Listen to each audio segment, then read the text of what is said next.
नमस्कार दोस्तों, मैं नीरज जोशी स्वागत करता हूं आपका हमारे स्टॉक मार्केट इन्वेस्टिंग कोर्स के नेक्स्ट लेक्चर में।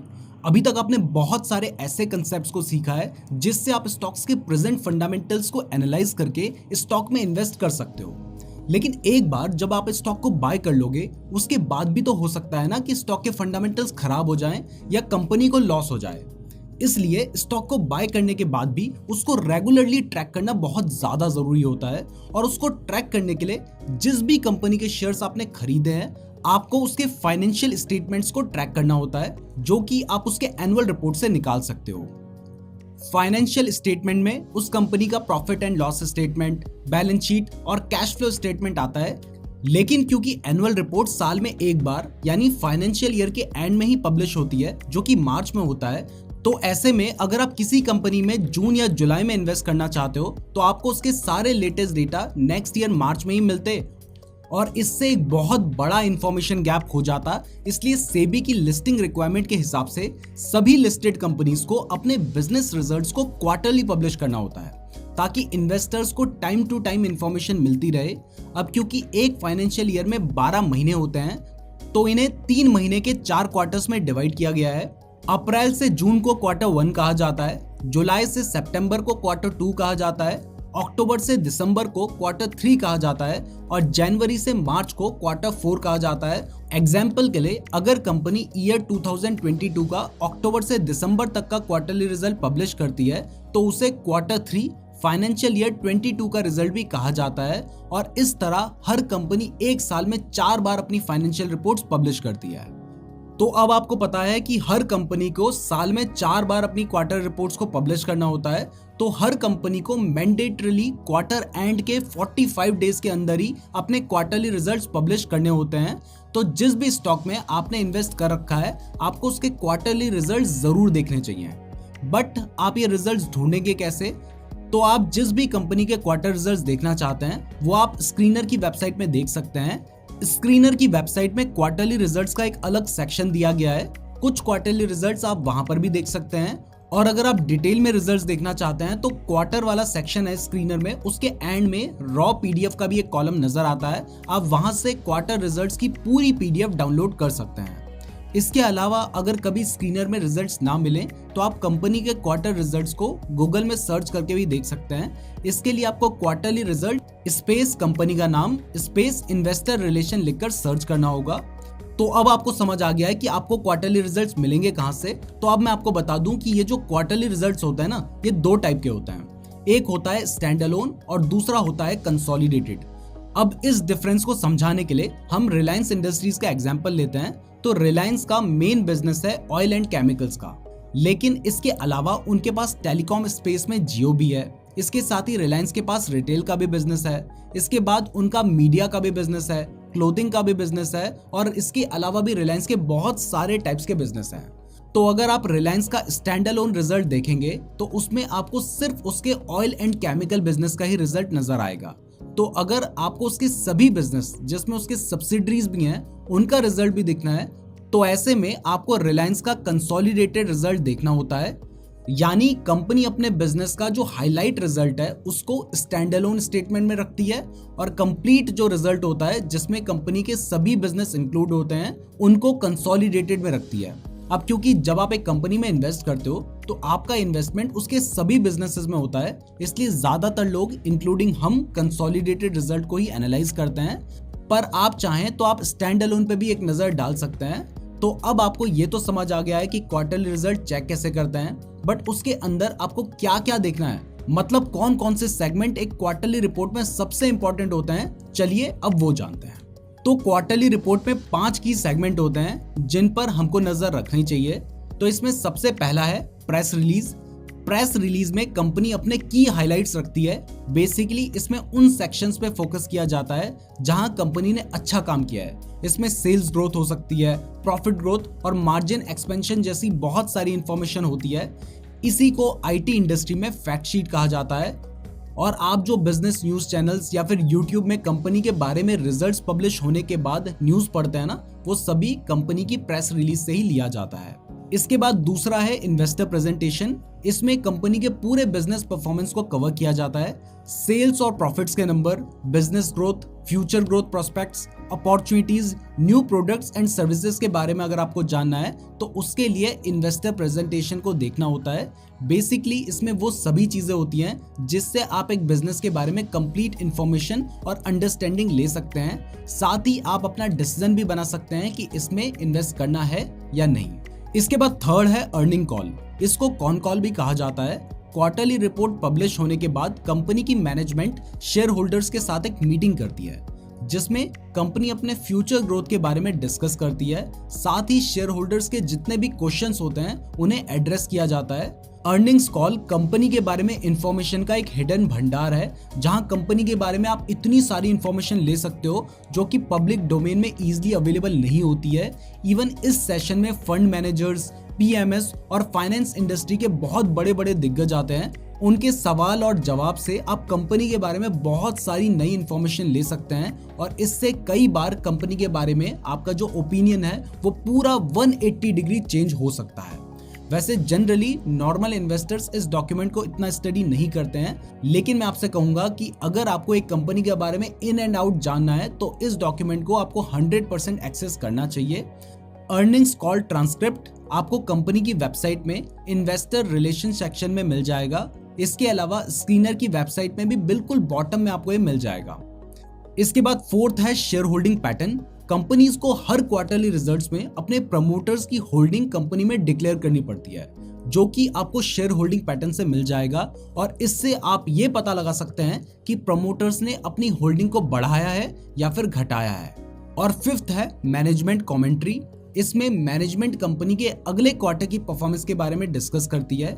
कई बार मैनेजमेंट गाइडेंस भी देती है कि अगले क्वार्टर में बिजनेस परफॉर्मेंस कैसी रहेगी, सेल्स कितना बढ़ेगा या इवन कितना घटेगा। तो इससे आप कंपनी के नियर परफॉर्मेंस आउटलुक के बारे में जान सकते हैं। अगर कंपनी अगले क्वार्टर में कोई नया प्रोडक्ट लॉन्च करती है तो वो भी इसमें बताया जाता है। अब अपने एक्सपीरियंस से मैं आपको एक बात बता दूं कि यहाँ पर कंपनी थोड़ा बहुत बढ़ा चढ़ाकर बातें बताती है, तो उनकी इस कमेंट्री को आप आंख बंद करके फॉलो मत करना, लेकिन इससे मिली जो इन्फॉर्मेशन है वो भी यूजफुल होती है जिस पर आप और एनालिसिस कर सकते हैं। वैसे हर क्वार्टरली रिजल्ट्स में मैनेजमेंट कमेंट्री रहती है, तो इस पर भरोसा करने से पहले पिछले क्वार्टर में कंपनी ने जो क्लेम किया था, जो प्रोमिसेस किए थे, उन्हें कितना फुलफिल किया है ये भी आप जरूर चेक करें। इससे आप मैनेजमेंट के बारे में एक ओवरऑल ओपिनियन फॉर्म कर सकते हैं और ये भी समझ सकते हैं कि इस पर आपको कितना बिलीव करना चाहिए। तो अब आपको क्वार्टरली रिजल्ट्स के की कंपोनेंट्स के बारे में पता चल गया है, तो अब थोड़ा डीपली जानते हैं कि क्वार्टरली रिजल्ट्स में आपको क्या क्या देखना चाहिए।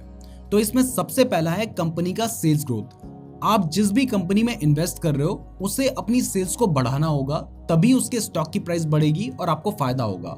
अगर ऐसा नहीं होता है तो स्टॉक की प्राइस रुक जाएगी और इवन उसमें एक बड़ा फॉल भी आ सकता है। इसलिए कंपनी की सेल्स ग्रो होना बहुत ज्यादा जरूरी है। सेल्स ग्रोथ को कई बार टॉप लाइन ग्रोथ भी कहा जाता है।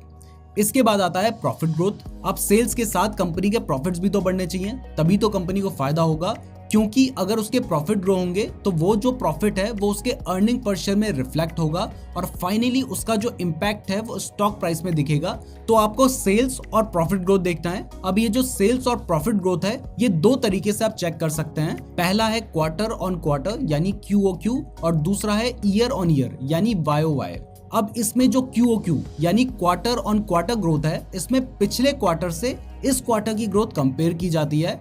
यानी पिछले क्वार्टर में कंपनी का क्या सेल्स एंड प्रॉफिट था, उसे इस क्वार्टर में क्या सेल्स एंड प्रॉफिट है उससे कंपेयर किया जाता है। यानी क्वार्टर 1 को क्वार्टर 2 से कंपेयर किया जाता है। वहीं YOY यानी ईयर ऑन ईयर में इस साल के क्वार्टरली परफॉर्मेंस को पिछले साल के सेम क्वार्टर की परफॉर्मेंस से चेक किया जाता है। तो इन दो तरीके से आप कंपनी के क्वार्टर रिजल्ट्स चेक कर सकते हैं। अब कौन सी इंडस्ट्री में कौन सा ग्रोथ चेक करना चाहिए, तो जो सीजनल स्टॉक्स हैं उसमें YOY ग्रोथ ज्यादा इंपॉर्टेंट है और जिन स्टॉक्स का बिजनेस साल भर चलता रहता है उनमें QOQ ग्रोथ के साथ साथ YOY ग्रोथ भी देखा जाता है। आपको कोई कंफ्यूजन ना रहे इसलिए मैं आपको एक एग्जांपल से समझाता हूँ। मान लेते हैं कि कोई बैंकिंग स्टॉक एनालाइज कर रहा है। अब बैंकिंग का जो बिजनेस है वो ऐसा नहीं है कि विंटर सीजन में बंद रहता है, ये साल भर चलता रहता है।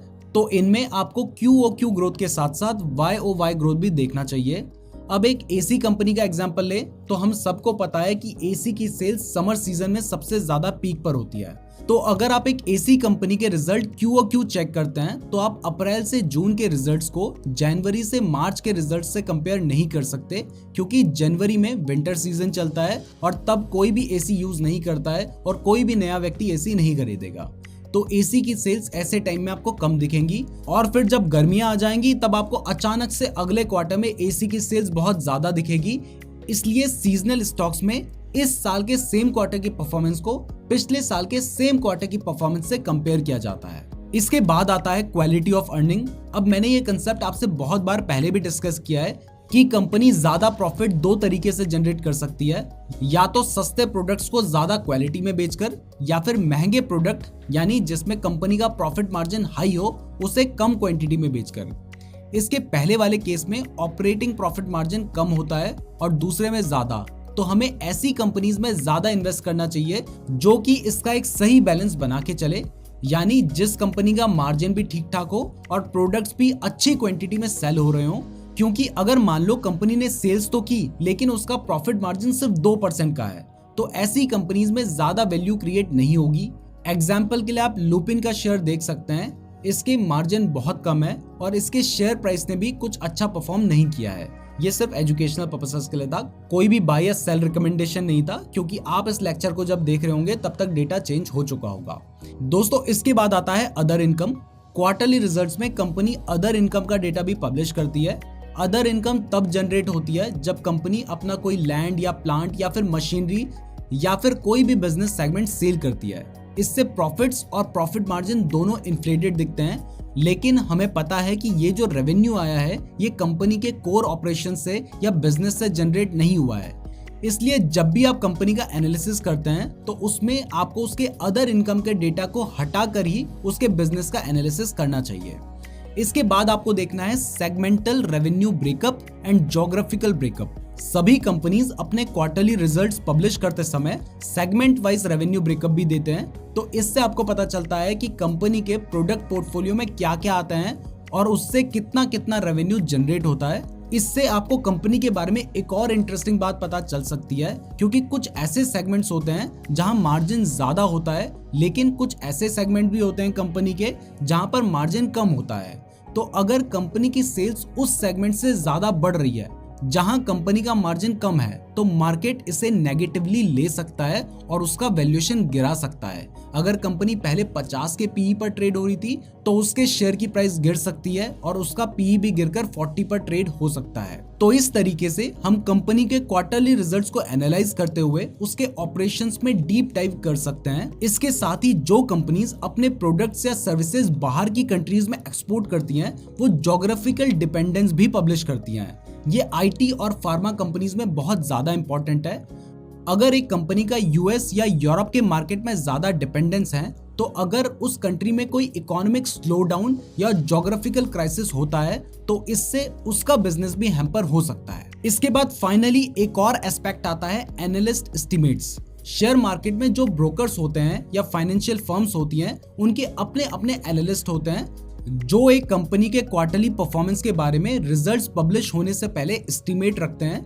अगर कंपनी अच्छा परफॉर्म करती है लेकिन एनालिस्ट की एक्सपेक्टेशन मीट नहीं कर पाती है, तब बहुत बार इस स्टॉक की प्राइस गिर जाती है। वहीं अगर उसने एनालिस्ट की एक्सपेक्टेशन से भी ज्यादा अच्छा परफॉर्म किया तो उसका स्टॉक प्राइस में एक बहुत बड़ा जंप देखने को मिल सकता है। एनालिस्ट एस्टिमेट्स का डेटा आप गूगल में सर्च करके देख सकते हैं। तो दोस्तों इस तरीके से आप स्टॉक के क्वार्टरली रिजल्ट्स को एनालाइज कर सकते हैं। अब यहाँ पर मैं क्लियर कर दूं कि अगर किसी स्टॉक के 1 या 2 क्वार्टर के रिजल्ट्स खराब आते हैं तो इसका मतलब ये बिल्कुल भी नहीं है कि आपको स्टॉक को सेल करना है। कई बार ऐसा होता है कि अच्छी कंपनीज के भी 1-2 क्वार्टर के रिजल्ट्स खराब आते हैं जिससे उनके स्टॉक में भारी गिरावट हो सकती है। बट अगर स्टॉक अच्छा है तो ये हम लॉन्ग टर्म इन्वेस्टर के लिए एक अच्छा टाइम हो सकता है इन शेयर्स को कम प्राइस में यानी डिस्काउंट में खरीदने का। तो क्वार्टरली रिजल्ट्स को भी आप लॉन्ग टर्म के व्यू से ही देखें कि क्या इसका बिजनेस अब से खराब ही परफॉर्म करेगा या सिर्फ 1 या 2 क्वार्टर का ही मामला है। इसका उल्टा भी सही है, कभी कभी कुछ कंपनीज 1-2 क्वार्टर में इतना अच्छा रिजल्ट दे देती हैं कि सारे मार्केट में वही कंपनीज छाई रहती हैं और तब उसमें ज्यादातर लोग पैसा ऐसे टाइम पे इन्वेस्ट कर देते हैं जब वो स्टॉक अपने पीक पर होता है, फिर जैसे ही स्टॉक में गिरावट आती है स्मार्ट इन्वेस्टर्स तो अपना प्रॉफिट लेकर निकल जाते हैं, लेकिन जो छोटे छोटे रिटेल इन्वेस्टर्स हैं उनका पैसा फंस जाता है। इसलिए सिर्फ 1 या 2 क्वार्टर के अच्छे या बुरे रिजल्ट से कोई भी इन्वेस्टिंग डिसीजन मत लीजिएगा। तो आज के लेक्चर के लिए बस इतना ही। अब मिलते हैं नेक्स्ट